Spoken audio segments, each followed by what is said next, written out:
Agora, como eu já disse em tantos lugares, nos dias de Jesus em Israel estava cheio de gay. A população gay no mundo inteiro sempre varia entre 8% e 10% na média. E em algumas gerações tem um aumento um pouco maior, em algumas outras uma diminuição um pouquinho menor, mas tem uma média de 8% a 10% na humanidade de seres humanos que têm natureza homoafetiva, ou como você queira definir, LGBTQIA+, ou como quer que você queira definir. Mas nunca não tiveram, esse percentual sempre esteve presente ali. E nos dias de Jesus também. Tinha gay para todo lado, aqui, ali e acolá. Como também tinha gente a beça adulterando. Muita gente comendo a mulher do próximo. Mas você não vê Jesus entrar na casa de ninguém e dizer, ó, vai ali bater naquela porta que tem gente fornicando ali dentro. Não vê Jesus chamar ninguém e dizer, você se arrependa porque você anda traindo a sua mulher com outras mulheres. Ou não chamou nenhuma mulher para dizer, mulher, olha só, você anda traindo, hein? Agora deixa eu te dizer o seguinte, ou você para ou a mão de Deus vai pesar sobre você.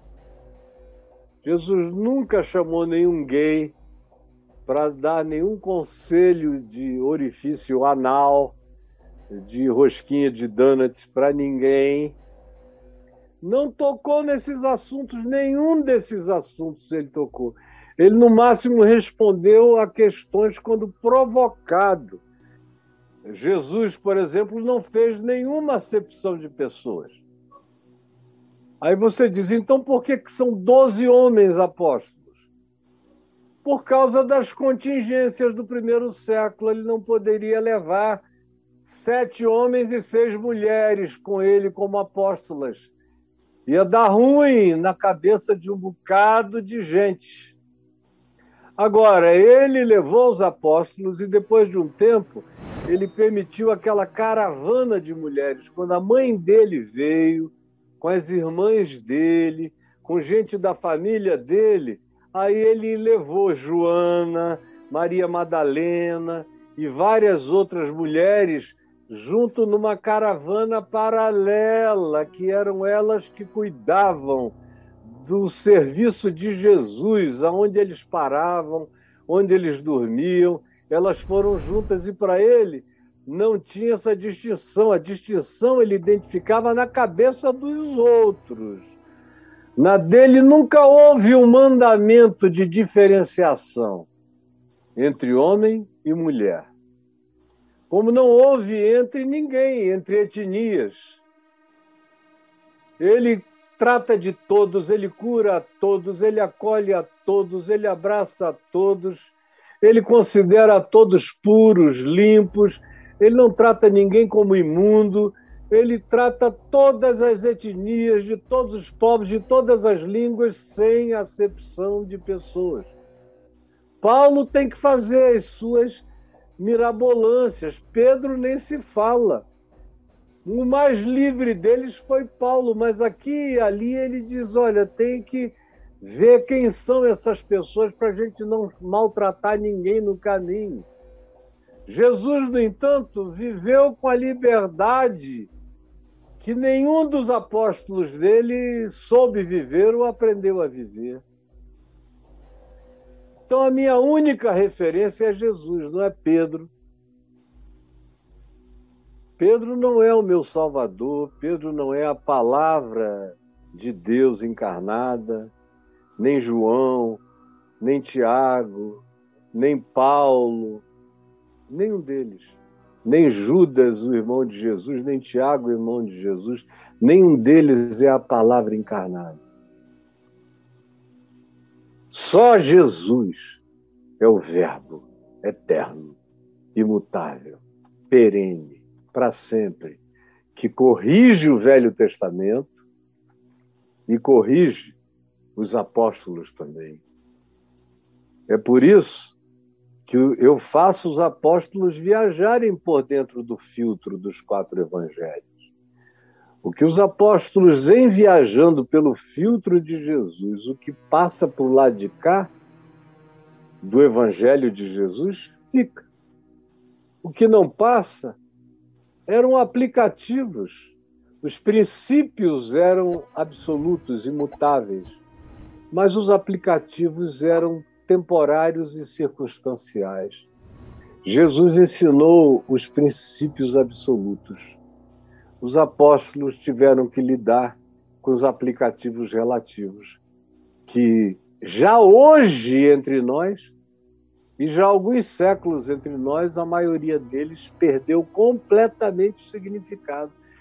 E cumpra algumas daquelas instruções de Paulo em Colossenses ou aos Efésios, com relação a patrões e a escravos e a etnias, ou tem alguns daqueles cuidados e você vai ser chamado de preconceituoso, de machista, chauvinista, de dono de escravos, de tudo, porque, de fato, até a nossa Constituição melhorou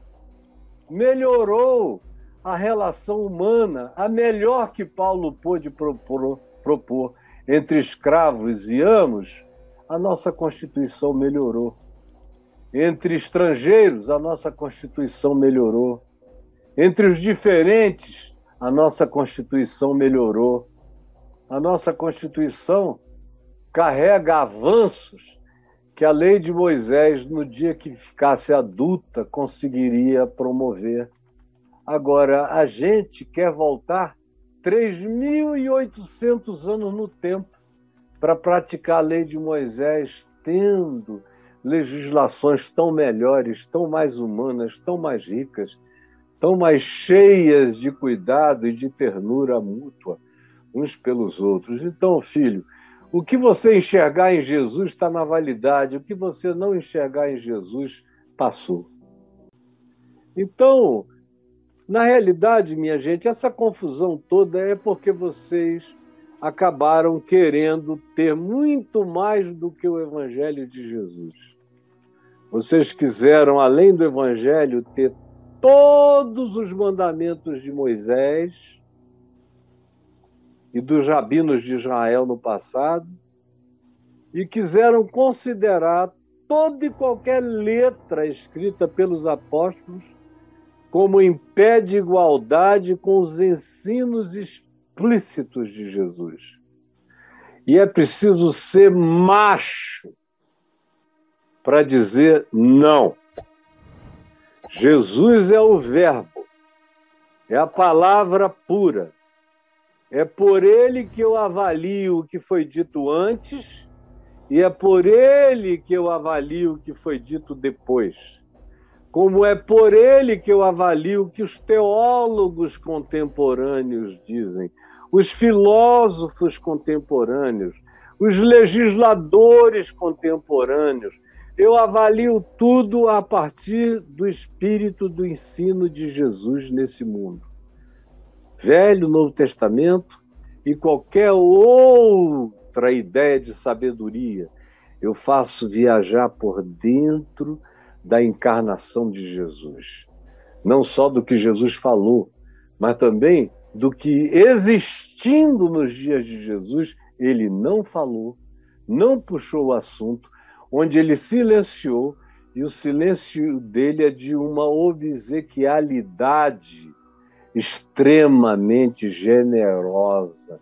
O simples fato de não ter mencionado nada, de ter passado de voo de jato supersônico sobre a lei de Moisés, foi assim, zim!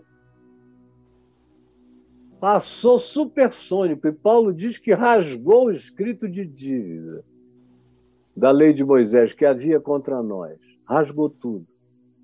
E o que fica para mim é o que Jesus fez e ensinou. É em relação a isso que eu estou vinculado eternamente. como prática, como fé, como obediência.